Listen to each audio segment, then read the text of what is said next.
Good evening అందరికీ. అందరూ కూడా ఈ వీడియోస్ కానీ షార్ట్స్ కానీ మీ లాంగ్వేజ్ చేంజ్ అయిపోతుందని చెప్పి అంటున్నారు కదా. సో అది ఎలా మనం మార్చుకోవాలనేది ఇక్కడ చూపిస్తాను. ఫస్ట్ గూగుల్లోకి వెళ్ళండి. వెళ్ళిన తర్వాత అక్కడ YT studio login. Okay, login open చేసిన తర్వాత ఇక్కడ వైటీ స్టూడియో ఓపెన్ అయింది మనకి. ఫస్ట్ దాంట్లోనే లాగిన్ ఓపెన్ చేయండి, కొంచెం వెయిట్ చేయండి. డెస్క్టాప్ సైట్ అయితే ఓపెన్ అయింది. ఓపెన్ అయిన తర్వాత ఇక్కడ లెఫ్ట్ సైడ్లో కిందన మనకి సెట్టింగ్స్ ఆప్షన్ ఉంది చూడండి. కింద సెట్టింగ్స్ ఆప్షన్,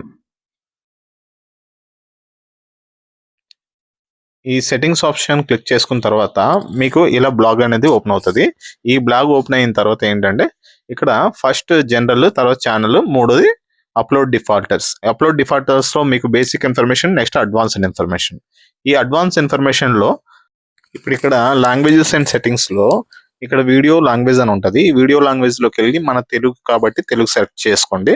తర్వాత ఆ కిందన టైటిల్ అండ్ డిస్క్రిప్షన్ లాంగ్వేజ్, అక్కడ కూడా మనకి ఇంగ్లీష్ కావాలంటే ఇంగ్లీష్, తెలుగు కావాలంటే తెలుగు మీరు సెట్ చేసుకొని కిందకి వెళ్ళి ఆటో డబ్బింగ్ అని ఉంటుంది. ఆ ఆప్షన్ ఓపెన్ చేసేయండి. ఆటో డబ్బింగ్ ఆప్షన్ ఓపెన్ చేసేసి కిందకి వెళ్ళి సేవ్ మీరు కొట్టినట్లయితే ఆటోమేటిక్గా మీ వీడియో అనేది మీరు ఏదైతే లాంగ్వేజ్ సెలెక్ట్ చేసుకున్నారో అదే లాంగ్వేజ్లో వస్తుంది. తెలుగు కావాలంటే తెలుగు, హిందీ కావాలంటే హిందీ, ఒడియా కావాలంటే ఒడియా.